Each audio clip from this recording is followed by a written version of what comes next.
Hey there everyone, welcome back to GameVine, and since it's getting closer to Halloween, why not stick with the theme? Today's game that we're going to review is called Till Dawn, and it comes in this coffin-shaped box. How are you supposed to store this anyway? No matter. It's produced by 8 Summit Games, and 8 Summit has a reputation on making high production games, high quality games. So, with that being said, even though this is a coffin-shaped box and it's kind of weird, the contents within should be good. So that had my interest right away. But then I heard one of the designers that had their hands on this game is Richard Lanius. I am a big fan of the designer Richard Lanius. He did Defenders of the Realm. But this is a completely different game from all the things that he's done so far. Well, I wouldn't say completely different, it's just a different style. This is a pressure luck card driven game. So you are portraying a vampire and you're going out and you're hunting and trying to get as much blood as you can, and the person with the most blood at the end of the game that they have banked wins. Well, the vampire with the most blood. And the box is actually pretty interesting. Beyond being coffin shaped, this is kind of what you would call the board. So without further ado, let me show you what comes in this coffin-shaped box and how to play this vampire card-driven luck-based game. But before I do that, Dracula insisted that he relays a message to one of his closest friends or enemies. I don't know. I'm gonna let him speak for himself, but go ahead and take it away, Dracula. I have not heard this. Go ahead, sir. Oh, yes, I don't mind if I do. Thank you very much. Hello there, I am Dracula, and David has allowed me to come on GameVine to relay a message to you know who you are.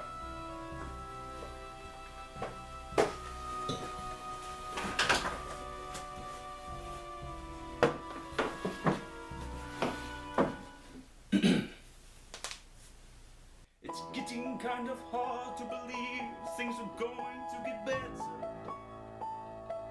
I've been drowning too long to believe that the tide's going to turn.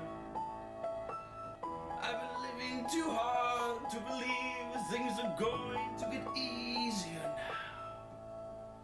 now. I've been trying to shake off the pain and the lessons I've learned. But if I see Van Helsing, I swear to the Lord I will slay him. You take it from me, but I swear I won't let it be so. Blood will run down his face when he gets decapitated. This head on my mantle is how I will let this world know how much I love you. How much I love you. Die, die, die. I can't.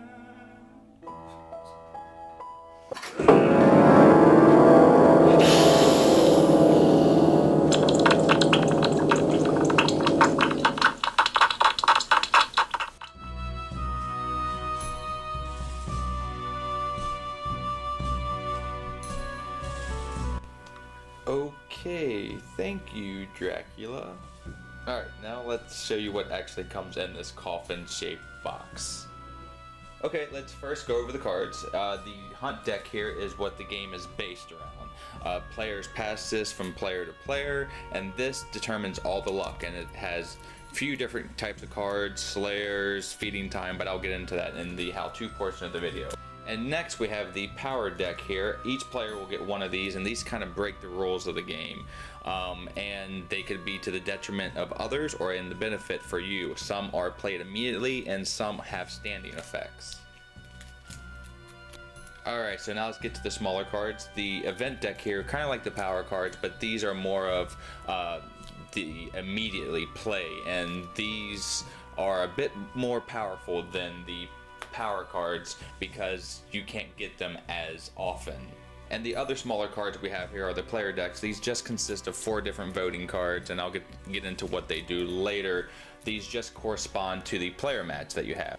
And the art on the cards and the quality of the cards are all top notch. 8 Summit did it again with the production of this game, along with the player mats here. They're a bit thin, but I like the art and they do their job well. That guy kind of looks like Spike from Angel or Buffy. And all the vampires are really the same, with the exception of the visuals and the flavor text. They all have the same amount of life, but they like to feed in certain areas, and this is where you get bonus blood, but we'll get into that a little later. So those are all the cards and cardboard. The other components we have here are the glass beads. If you've ever played Pokemon, Magic, or any kind of card games, you'll probably be familiar with these, kind of in a burgundy color. The jewels here, plastic, kind of Ascension like, but these represent the blood, and they do their job well. I didn't get to these cardboard components. These are the coffin points. These are what you're going to be banking the blood tokens in for, and they come in increments of 20, 10, 5, 1, and they're double-sided as well, so you can keep your scores secret. And there are more of these here, a whole bag of blood tokens, glass, and more coffins. I just couldn't fit it all here in the shot. We have the rule book, which is a decent read. There are some questions that I didn't get answered, but overall it showed me how to play the game, and I thank it for that. The last component we have here is the box. This is actually the timer in the game for the daytime. So you have 5 different steps. It'll go like this and that, and then it'll get to the end where dawn hits, and whatever happens to vampires, they fry up or they get scared away. You'll be playing round by round, but you'll be keeping track of the time of day on the actual box. Okay, so those are all the contents. Now let me show you how to play this card-driven luck-based game. So let me start by saying this game is pretty simple. It sounds more complicated than it really is. The game flow is really intuitive, so let's get into that. Each player will start by getting their character voting cards, and they're all the same. They have the moons on them and a refusal. So blood moon, half honeymoon, and the blue moon, and the refused invitation, discard 1 blood. Let's get back to that later. And then they'll take their character sheet and a blood bead and put it on the 5 here. That is your life, and the only way that your life is going to go down is when you encounter a slayer, but I'll get into that in a second. So you start with the character sheet, have your bead here, your voting cards, and you get 1 power card, and you can either play it immediately or it will have a standing effect.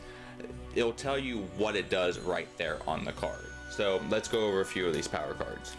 So this is kind of a backstabbery. Deflect danger. Reveal this card when you're suffering damage from a single source to deflect that damage to another player. So that is when you encounter maybe a slayer and you want to knock somebody out. You can do that with this power card. So that's one that you'll keep close to the vest and reveal it. But there are standing ones like so. Like Night Stalker here, place this card face up on the table, basically when you get it in the beginning. Every time the night track advances, you gain 1 blood token. So they're different accordingly, but I'll leave the rest as a surprise for when you actually play the game. So you'll get one of those power cards in the beginning of each round. You play 3 rounds in this game, and the person with the most coffin tokens, that is getting the blood tokens and then converting them into coffin tokens, is the winner, or the best vampire, we'll say.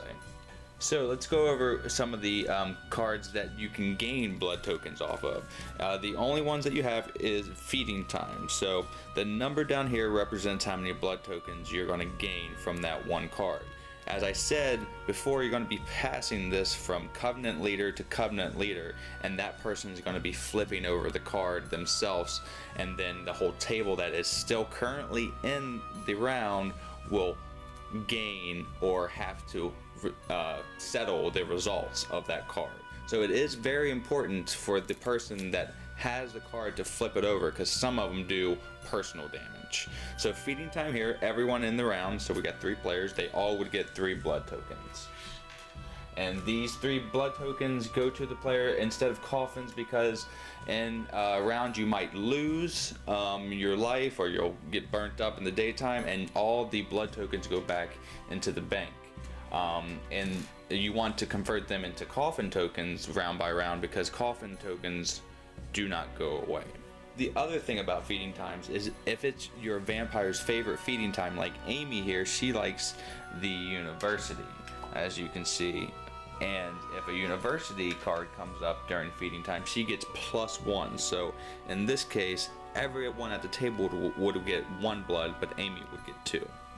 The other thing about feeding time cards is you can get event cards. Now, power cards go away whether you use them at the end of the round or not. So the event cards stay with you indefinitely until you want to use them round by round. So that's why the event cards are a little more sought after, and you can get them by having one of the feeding time cards, or I think there might be other cards in here that do that, that have the text here that says draw event card. So the person that is holding the deck, the Covenant leader, gains this effect. So that is also why it is important for the deck to be passed a round.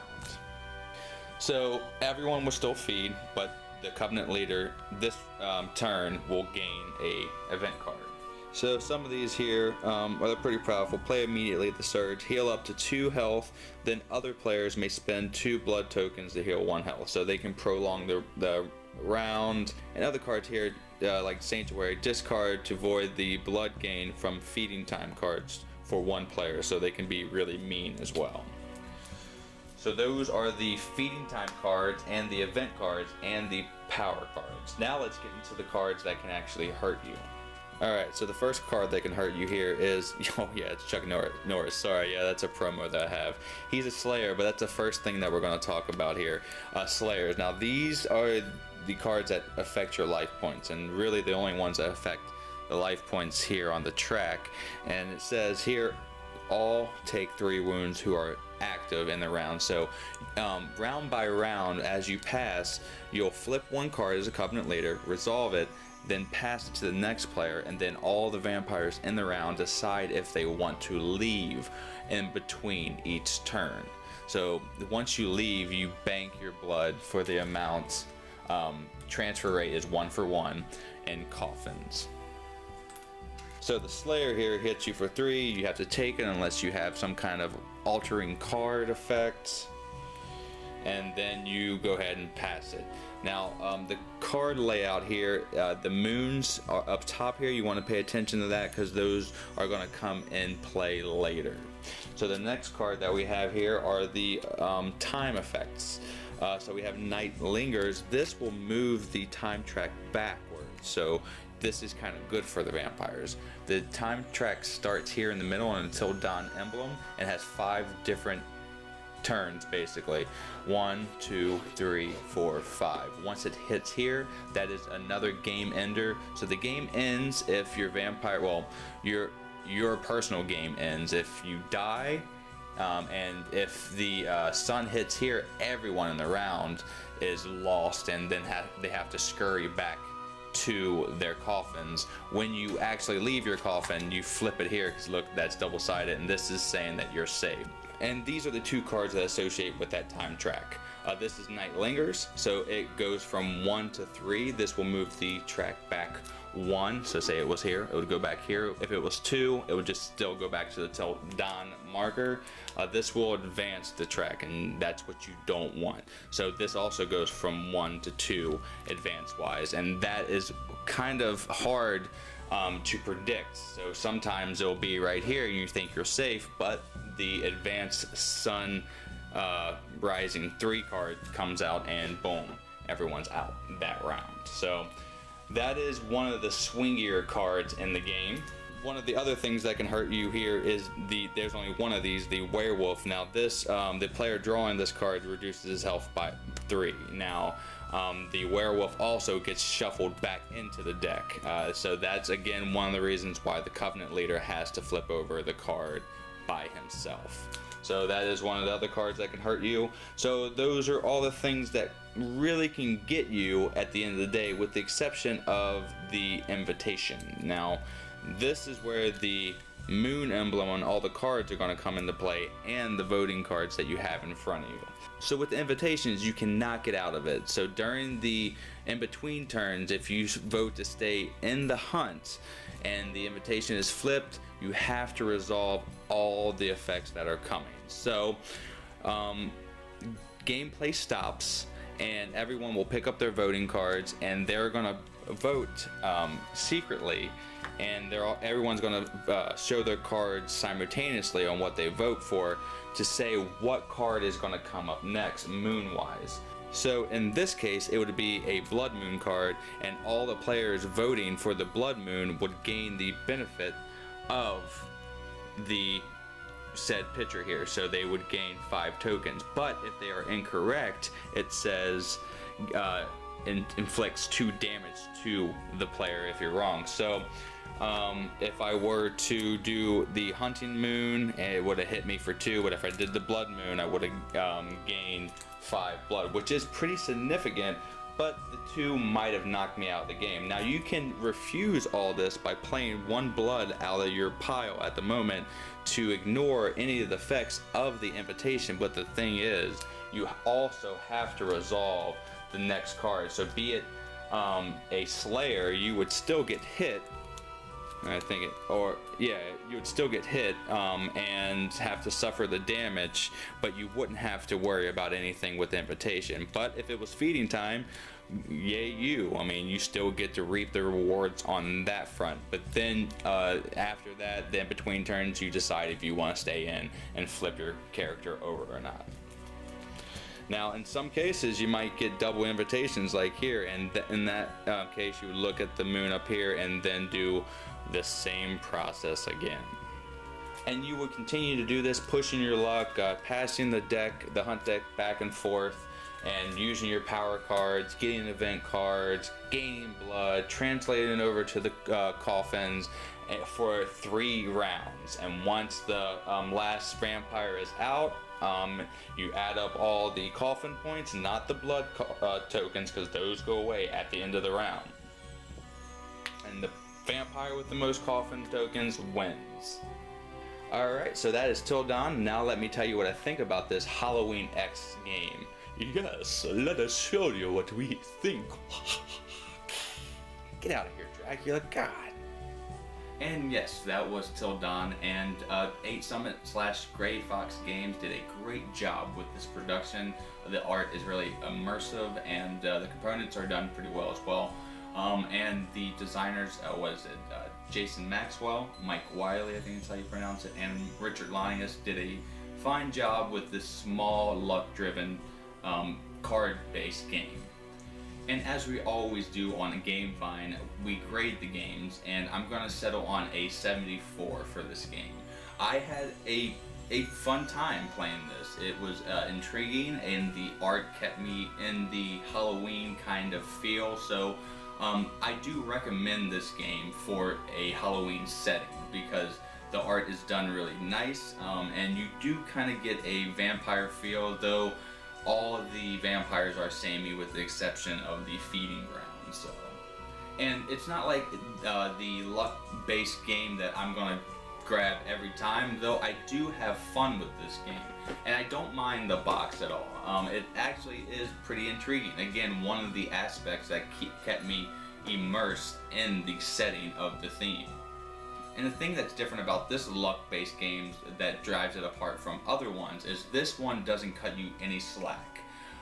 Whereas in other luck-based games, dice rolling games, or kind of going through some kind of tomb to get treasure, you kind of get a feel on the situation, and you know more when to leave and to push your luck. Whether it be the people who kind of push their luck too far, you still have kind of a feeling when you know it's a bad idea. Now this game, it can end in 2 cards. You can get 2 Slayers, boom boom, 3, 2, and you're out. And that kind of kept you on your toes throughout the whole experience, because it can end if your life goes down, or if you get burnt up by the Till Dawn time tracker here. And that's how the game is a bit swingy, and that would probably be my only complaint, but it really isn't a complaint because it sets this game apart from just your everyday, I'm gonna go in and push my luck to the very brink, whereas you can't do that. You have to sneak around and be kind of vampire-esque and pick your fights and leave when the going is good. So 74 was a good grade for this luck-based game. It's a tiny box game here. All the beautiful components fit snugly in this box as long as you have them all bagged up. So the production on this game, 8Summon / Gray Fox Games, did a good job. The designers did a good job containing a different experience of a luck-based game where it could be more futile to keep going in and, you know, pick your battles instead of just, you know, boom, boom, boom through the whole game. So I like that aspect. And it does kind of have a Halloween feel. So again, this is a good Halloween luck-based game. If you're wanting to bust out a kind of a smaller game that is only going to take about 15 to 20 minutes, because this game can wrap up pretty fast, this is a good light filler to to start your Halloween festivities if you're doing some kind of Halloween themed game night. So thank you so much for joining me today on the review of Till Dawn from 8Summon Games. I hope you enjoyed it, and sorry about Dracula. I'm sure he's going to try to make his appearances as much as possible. There's no getting rid of that guy. So I have been Dave. Until the next time that I see you, have a great rest of your day and a great time with all that you play. You heard it here on the Game Vine. What do I think about Till Dawn? Well, let me tell you. Nobody cares what you think. Oh, how rude.